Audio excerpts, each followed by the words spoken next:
నిన్నటి రోజు ప్రసంగం పూర్తి చేసే సమయానికి వాల్మీకి మహర్షికి నారద మహర్షి సంక్షేప రామాయణాన్ని చెప్పినటువంటి ఘట్టాన్ని మీతో మనవి చేసి ఉన్నారు. సంక్షేప రామాయణాన్ని చెప్పినప్పుడు శ్రీరామాయణంలో జరిగినటువంటి ప్రతి చిన్న విషయాన్ని, ఒక పాత్ర వేరొక పాత్రతో మాట్లాడినటువంటి ప్రతి మాటని ఆశాంతము నారద మహర్షి వాల్మీకి మహర్షికి చెప్పలేదు.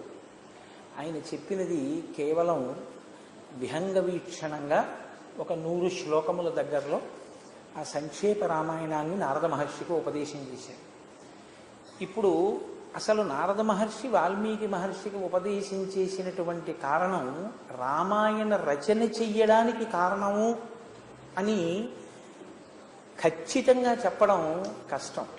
ఎందుచేత అంటే అది ఒక ప్రశ్న జవాబు, ఉపనిషత్తు ఎలా వచ్చిందో అలా వచ్చిందంతే.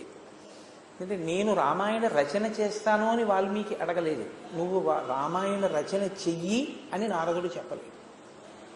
కేవలం 16 గుణములు ఉన్నటువంటి వ్యక్తి ఈ కాలంలో ఈ లోకంలో నాతో పాటుగా భూమండలం మీద నేను నా మాంసనేత్రముతో చూడడానికి యోగ్యమైన రీతిలో ఉన్నాడా అన్న వాల్మీకి ప్రశ్నకి జవాబుగా సంక్షేప రామాయణాన్ని నారదుడు చెప్పాడు. ఇప్పుడు సంక్షేప రామాయణం విన్నటువంటి వాల్మీకి మహర్షి శ్రీరామాయణ రచన చెయ్యాలి. ఇక్కడ మీరు కొంచెం జాగ్రత్తగా గమనించండి. రామాయణ రచన చెయ్యడము అంటే రామచంద్రమూర్తి యొక్క ఆవిర్భావం దగ్గర నుంచి ఉండాలి. అందులో అప్పటికి జరిగిపోయిందిగా కథ. రాముడు పుట్టేశాడు, రాముడి విద్యాభ్యాసం చేశాడు, రాముడికి కళ్యాణం పూర్తయిపోయింది, రాముడు అరణ్యవాసానికి వెళ్ళొచ్చేశాడు, రావణ సంహారం అయిపోయింది. ఇప్పుడు రాజారాముడిగా సీతమ్మ తల్లిని ప్రజల చేత నింద కలిగిందని దూరంగా విడిచిపెట్టాడు. సీతమ్మ తల్లి 2 పిల్లలకి తల్లి అయింది. ఇటువంటి సమయంలో నారద మహర్షి వచ్చి సంక్షేప రామాయణాన్ని చెప్పారు. ఇప్పుడు రామాయణ రచన చెయ్యాలి అంటే వాల్మీకి మహర్షి ప్రతి విషయాన్ని ఆ పాత్రలను అడిగి అన్నా తెలుసుకోవాలి. లేదా రచన చేసే ఉద్దేశ్యం ఉన్నది అని మనకి ఇప్పటి వరకు ఏం కనపడదు. కానీ 100 శ్లోకముల దగ్గరలో ఉన్నటువంటి సంక్షేప రామాయణాన్ని విన్న వాల్మీకి మహర్షి యొక్క హృదయ స్థితిని మీరు గమనించవలసి ఉంటుంది. ఇంత పటికి బెల్లం మీరు నవిలి తినేశారనుకోండి, ఆ మధురిమ నోటికి అంటుకుని ఉండిపోతుంది, ఆ తీయతనం ఉండిపోతుంది.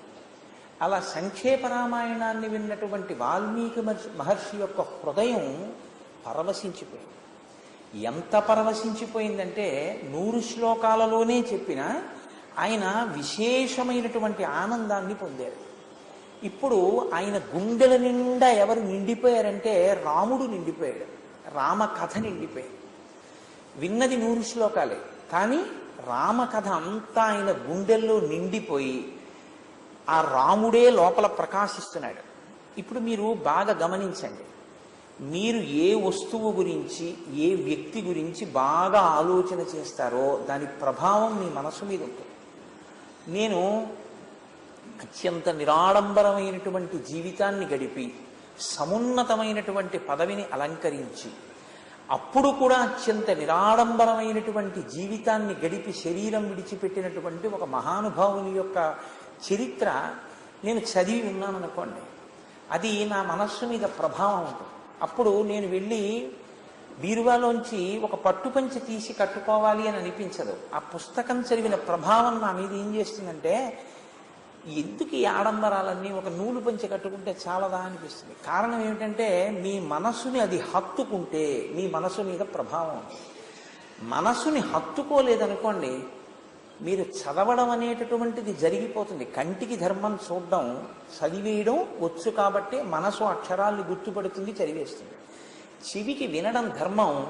వాల్మీకి మహర్షి కేవలం విన్నది నిజమైతే దాని ప్రభావం ఆయన మీద ఉండక్కర్లేదు. ఇప్పుడు ఆయన మీద ఆ ప్రభావం ఉందా లేదా? ఉంది.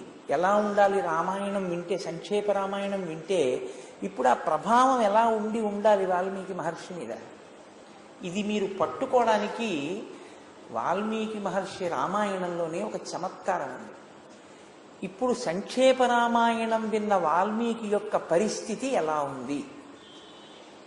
ఇది మీరు గమనించడానికి ఒక చిన్న ఆధారమే అన్నట్టుగా ఉంటుంది. వచ్చినటువంటి నారద మహర్షి సంక్షేప రామాయణం చెప్పడానికి వచ్చారు. చెప్పడం పూర్తయిపోయింది. చెప్పడం పూర్తయిపోగానే మళ్ళీ తన స్థితిలోకి తాను జారిపోయారు ఆయన. ఇది చాలా గమ్మత్తైనటువంటి ప్రక్రియ. ఎప్పుడూ లోపల భగవంతుణ్ణి నిరంతరం భావన చేసి ఆ ఆనందంలో తన్మయత్వాన్ని పొందేటటువంటి స్థితిని అనుభవించడానికి ఇష్టపడేటటువంటి వ్యక్తులు బాహ్యంలో అనేక రకమైన అనుబంధాలతో నిలబడడాన్ని ఎంత తక్కువ చేద్దామా అని చూస్తుంటారు. ఎందుకో తెలుసా అంటే దానికి ఒక కారణం ఉంది.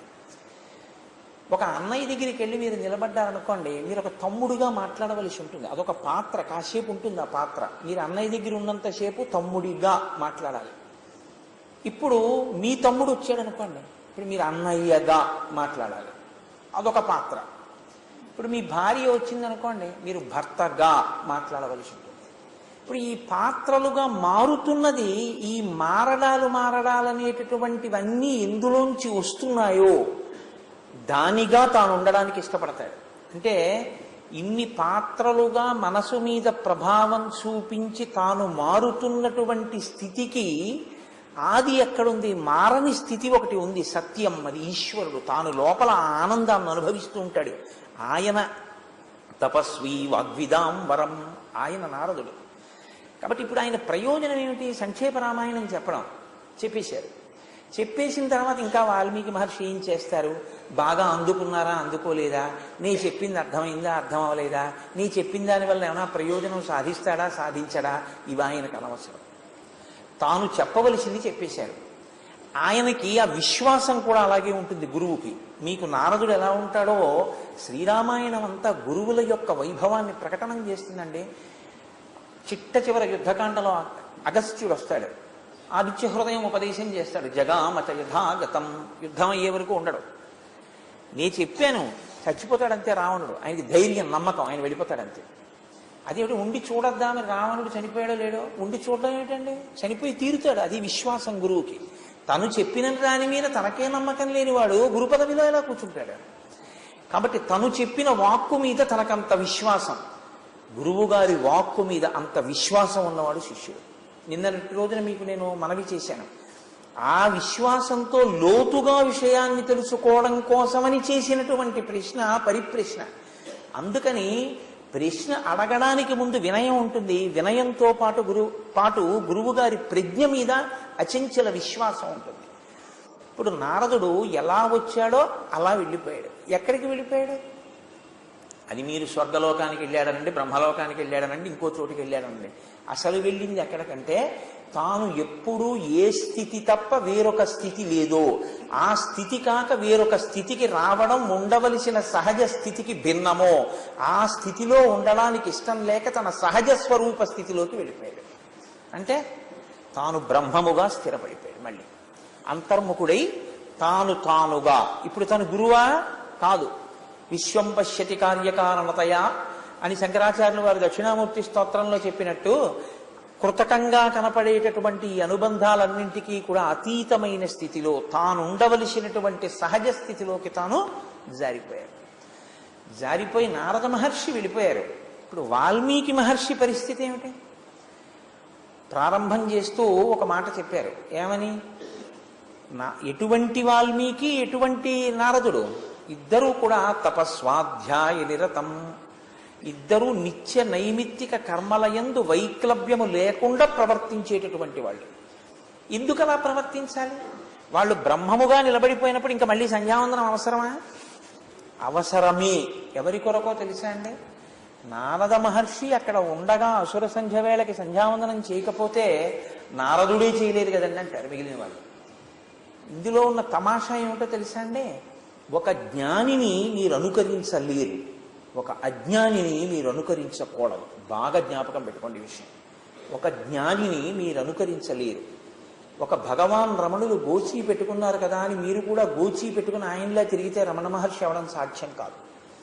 భగవాన్ రమణులు ధ్యానంలో ఉండగా ఆయన తొడల కింద తేళ్లు జర్రులు పట్టుకుని తొడలు కొరుక్కు తినేసి నెత్తురు కాల్వలై ప్రవహించిన ఆయనకి శరీరమునందు స్మృతి లేదు.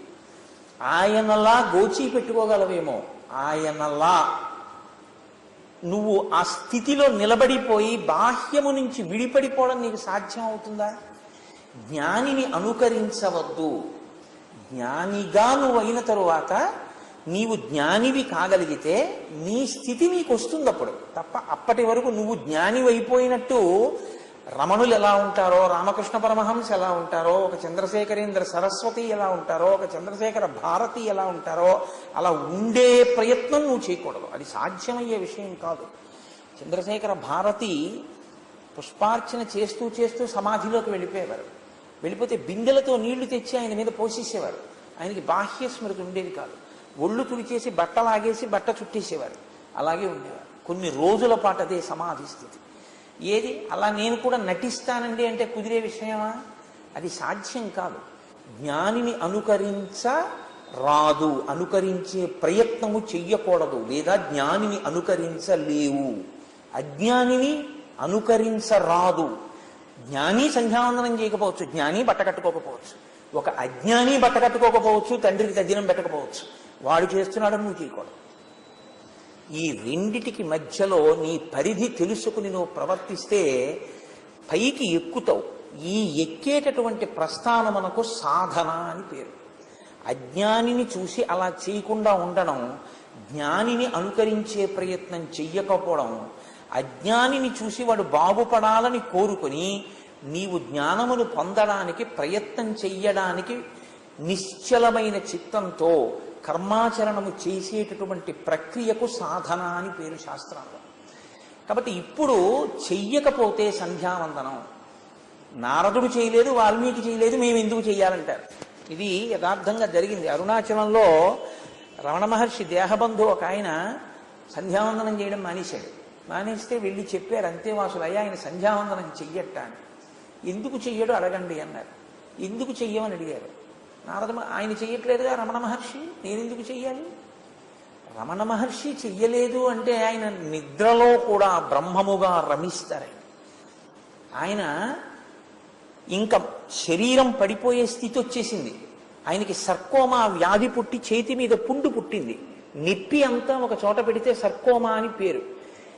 అందులో ఉన్న చెడు నెత్తురు లాగేయడం కోసమని జలగలు తెచ్చి కరిపించారు. కరిపిస్తే అవి నెత్తురు తాగేస్తున్నాయి. తాగుతుంటే ఆయన ఇలా కూర్చున్నారు. ఆ జలగలు ఎంతకి కింద పడకపోతే లాగేశారు, వాటిని లాగేసి కింద పడేశారు. అవి నెత్తురు తాగి కదలకుండా ఉన్నాయి. ఆయన చూసి అన్నారు, ఓహో వీటికి బ్రాహ్మీ స్థితి అబ్బిందే అన్నారు. నువ్వు అనగలవా? ఎవరో అన్నారు మీకు సర్కోమా వచ్చింది, పుండు పడింది అన్నారు. ఆయన అన్నారు కాదు, శమంతకమని నా మోచి ఎక్కింది, ఎర్ర బంగారం పెడుతోందన్నారు నెత్తురు కారుతుంటే. ఆయన సాక్షి శరీరానికి. అది జ్ఞాని యొక్క స్థితి. కాబట్టి జ్ఞానిని అనుకరించే ప్రయత్నము చేయకూడదు. కానీ నిత్య నైమిత్తిక కర్మలు వారు ఎందుకు చేస్తారంటే నేను చేయకపోతే వీడు నేను చేయక్కర్లేదని మానేస్తాడేమో అని చేస్తారు. హృదయం రామచంద్రమూర్తి యందు రమిస్తోంది వాల్మీకి మహర్షికి. ఇప్పుడు ఆయన అన్నారు, నారదస్యతు తద్వాక్యం శ్రుత్వా వాక్య విశారద పూజయామాస ధర్మాత్మా సహ శిష్యో మహాముని.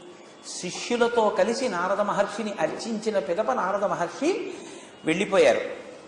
సముహూర్తం గతే తస్మిన్ దేవలోకం మునిస్తదా జగామ తమసా తీరం జాహ్నవ్యాస్త్వ విదూరత. తమసా నదికి ఆయన మాధ్యాహ్నిక సంధ్యావందనం కొరకు బయలుదేరారు. ఎవరు? వాల్మీకి మహర్షి. ఇప్పుడు వెడుతున్నది మధ్యాహ్న కాలంలో సంధ్యావందనం చేసుకోవడానికి వెడుతున్నారు.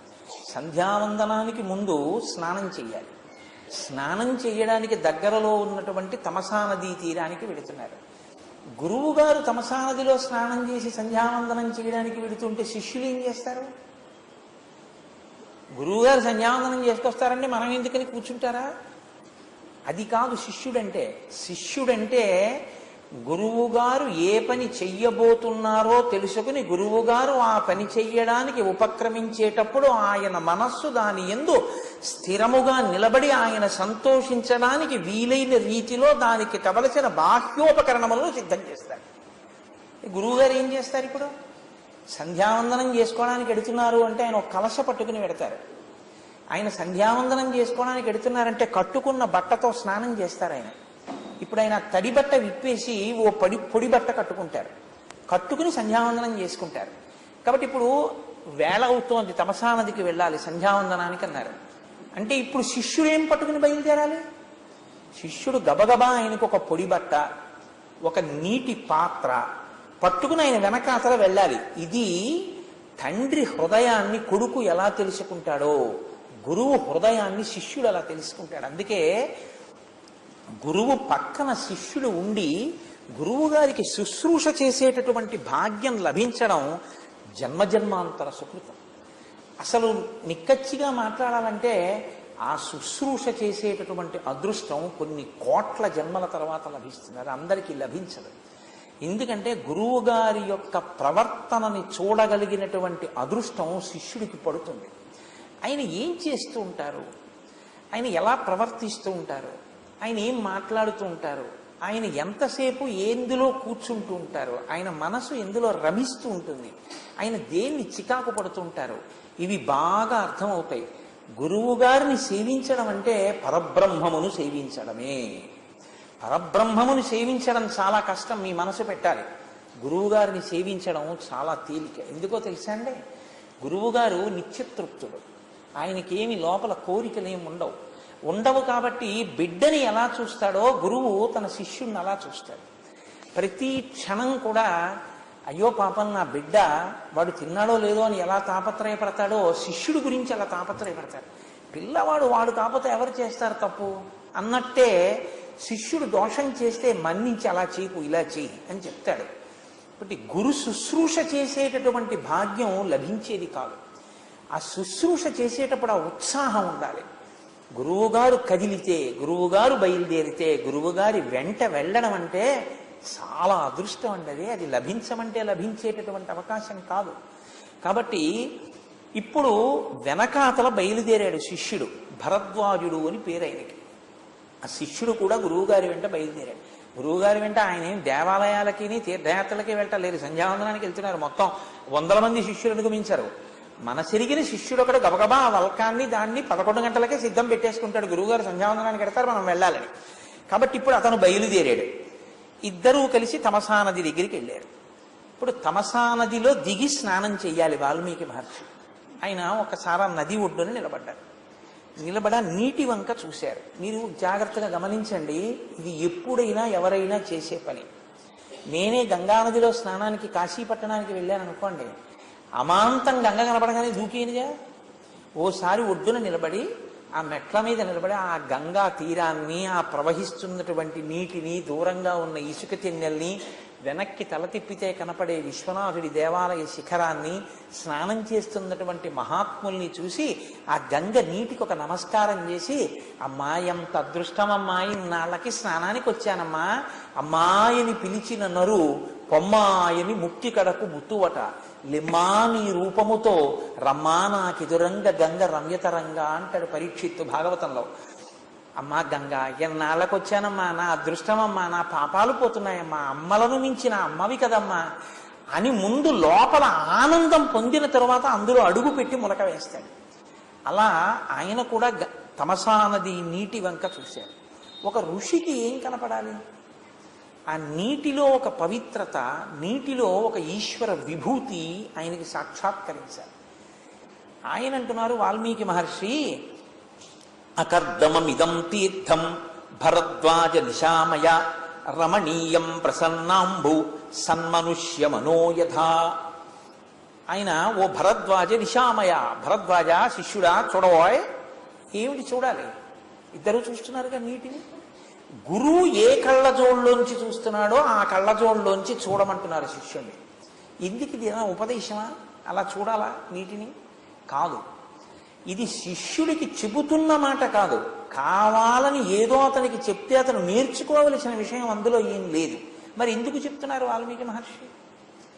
దాన్ని రామాయణంలో అంత గొప్పగా రాయవలసిన అవసరం ఏమిటి ఈ శ్లోకాన్ని? అంటే వాల్మీకి హృదయం ఎలా ఉందో మీకు ఇప్పుడు అర్థమవుతుంది.